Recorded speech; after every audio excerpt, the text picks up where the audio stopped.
Assalamualaikum warahmatullahi wabarakatuh. Saya nak perkenalkan kepada anda satu laptop yang dibuat khas untuk pengguna Adobe Premiere, Adobe Photoshop atau dalam erti kata lain untuk content creator lah. Dekat Asus VivoBook Pro OLED 16X ni ada satu feature yang saya garanti kepada anda tak akan jumpa dekat mana-mana laptop yang lain. Asus dia cipta feature ni khas untuk pengguna software Adobe lah. Nanti saya cerita dengan lebih detail. And in case anda tertanya-tanya lah, bicara saya bukan edit video, saya tak ada edit gambar, and saya bukan seorang content creator, adakah patut saya abaikan laptop ni? No. Anda kena tahu yang laptop ni dia offer kepada kita satu spesifikasi yang mantap gila. Saya dah test, performance dia memang lazat bergizai bagailah. Anda bersama saya Ashraf Jeffrey dalam channel YouTube Mona Lisa. Kalau anda belum tekan butang subscribe, pastikan anda tekan butang subscribe dan juga butang loceng yang ada dekat tepi dia. Jom.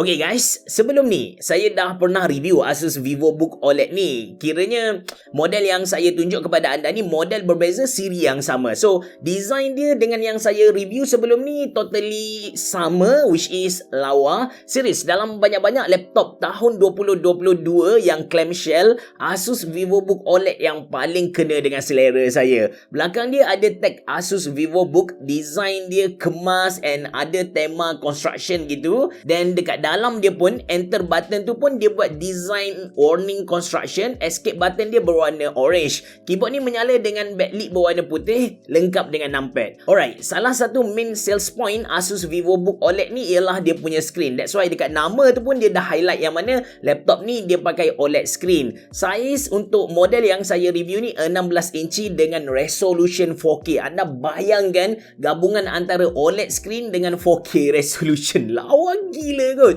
Tujuan dia bagi resolution yang besar dekat 16X ni adalah untuk kita ada working space ataupun working area yang besar, senang untuk kita edit video ataupun edit gambar. In terms of input-output connection pula, belah kanan ada combo audio jack, lepas tu ada micro SD card slot, which is dekat sini sepatutnya dia bagi kepada kita full size SD card slot tu. Barulah kena dengan content creator. Lepas tu ada satu USB-C 3.2 Gen 1, ada satu HDMI 1.4, ada satu USB-A 3.2 Gen 1. Lepas tu belakang sekali tu ada DC input lah. Manakala belah kiri ada dua port USB-A 2.0. Dari segi kita kata lengkap tu lengkap, cuma part tadi yang SD card slot tu saya rasa itu lagi bagus compare dengan micro SD card slot.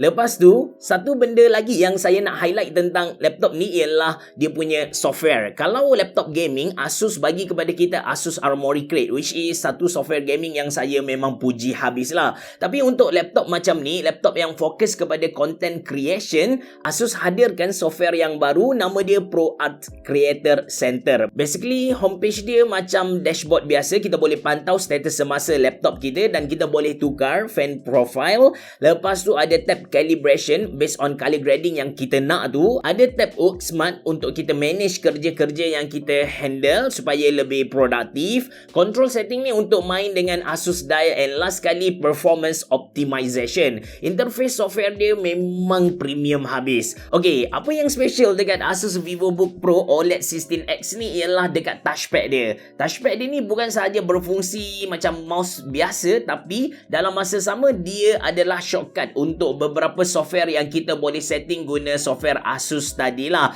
Asus panggil teknologi ni sebagai Asus Dial Pad. Untuk turn on feature ni, yang bulat ni, kita kena tap jari kat dot belah kanan atas, tarik ke tengah, dan lingkaran LED belah kiri tu akan menyala. Kalau off, LED ni akan matilah. Lepas turn on, kita tekan kat bulatan dalam dia, ada dua bulatan kan, bulatan dalam dia, kita tekan dan beberapa option akan keluar dekat screen. Macam kalau Adobe Premiere, ada time axis adjustment, lepas tu ada timeline zoom, dan ada audio tracks head. Lepas tu kita gerakkan jari dekat dalam lingkaran ni untuk adjust benda-benda yang kita pilih tadi. Benda ni memang serius bijak. Rugi kalau kita tak explore lah. Okay, let's say anda bukan content creator. Adakah berbaloi untuk anda beli Asus VivoBook Pro OLED 16X ni? Jawapannya yes. Still berbaloi untuk anda beli sebab spesifikasi yang Asus offer dekat laptop ni memang cream of the cream lah. First kali dia guna prosesor terbaik dari AMD iaitu Ryzen 9. Prosesor ni dia ada 8 core dengan 16 thread. Anda nak guna banyak software dalam satu masa pun dia still boleh handle. Lepas tu base clock dia dalam 3.3 GHz, tapi once dia pecut speed dia boleh pergi sampai 4.6 GHz kot. Laju gila. Dan RAM dia 16GB DDR4, storage NVMe SSD 512GB dan graphic card dia pakai graphic card yang boleh dikatakan untuk studio juga, tapi still boleh gaming iaitu Nvidia GeForce RTX 3050 Ti. Tapi kan masa mula-mula saya benchmark laptop ni, saya terkejut lah dengan result yang saya dapat tu. Anda tengok graf ni, bayangkan Dota 2 FPS yang saya dapat hanya 66 FPS untuk dia punya average. Valorant tak sampai 100 FPS untuk sebuah laptop yang harga dia RM6,000 Malaysia lebih-lebih. Dengan performance macam ni memang buang ke laut lah orang kata kan. Tapi bila saya dah test semua, baru saya perasan satu benda iaitu dia punya resolution 4K. So saya rendahkan dia punya resolution ke Full HD, barulah saya dapat result yang saya tunjuk kepada anda ni marvelous gila. Walaupun kita kata kita downscale kan dia punya size screen tu kan, but still image yang kita nampak tu lawa lah. Saya sediakan klip gameplay pada akhir video nanti untuk anda pantau sendiri performance dia macam mana. In terms of thermal performance pula, berbeza dengan adik dia yang saya review sebelum ni, suhu untuk Asus VivoBook Pro OLED 16X ni agak tinggi. Untuk graphic card tak ada masalah, tapi untuk prosesor bagi sesetengah game memang cecah 90 darjah lah. That's why kalau anda berminat untuk beli laptop ni, saya 100% recommend anda untuk beli external cooler macam Deepcool Multicore X6. Tentang storage pula, performance storage Asus VivoBook Pro OLED 16X ni dalam kategori yang laju. Read speed saya dapat 3600MB per second dan write speed saya dapat 1500MB per second. Dekat dalam laptop ni ada satu slot lagi untuk kita tambah SSD, expand kita punya storage jadi lagi besar. Sebagai kesimpulan untuk review Asus VivoBook Pro OLED 16X ni, cara ataupun idea, konsep Asus perkenalkan diapad dekat dia punya touchpad adalah satu idea yang bijaksana, yang memang kita kata diapad tu sendiri sebenarnya dah terbukti improvekan lagi efficiency seorang content creator. Anda boleh tengok dekat DaVinci Resolve, salah satu produk yang mereka jual adalah dialpad tu sendirilah. Kiranya benda ni dah proven, tak ada masalah. Cuma cara Asus implement dialpad dekat laptop ni bagi saya tak praktikal lah. Dia katanya akan improve kita punya productivity kan, tapi sepanjang saya guna laptop ni, maybe disebabkan saya tak biasa dengan intuitive touch tu, kejap guna touchpad, kejap guna dia punya touch diapad, pening sikit dekat situ. So bagi saya dia punya implementation tu tak berapa betul lah. Saya lebih prefer Asus letak satu physical button. Kalau anda ingat dulu IBM ada nipple mouse warna merah dekat tengah-tengah keyboard dia tu. So saya lebih suka implementation dengan physical button macam tu. Maybe ada belah kiri sikit ke, itu lagi senang untuk kita adapt. Tu personal opinion lah. But still untuk Asus VivoBook Pro OLED 16X ni kita tak boleh deny yang performance dia mantap gila dengan screen besar, lepas tu OLED 4K resolution cenggini lah. Kalau anda tengok depan-depan memang marvelous gila. Sebelum ni saya bagi tahu kepada anda yang saya memang nak beli gila Asus ROG Flow 13 kan.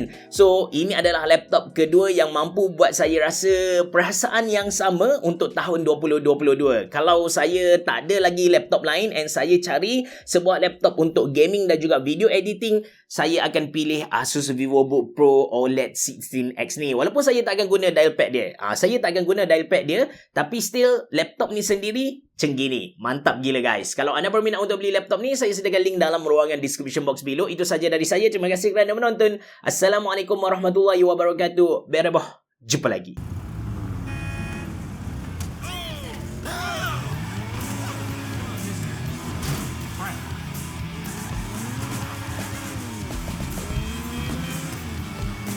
Too close.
The enemy's middle tower has fallen.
Yo, we should check out that care package.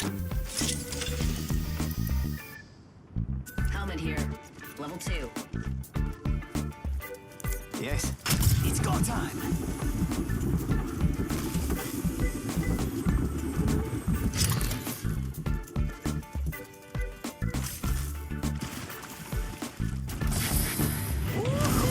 Come on, amigos. Gonna find out how fast this baby can go.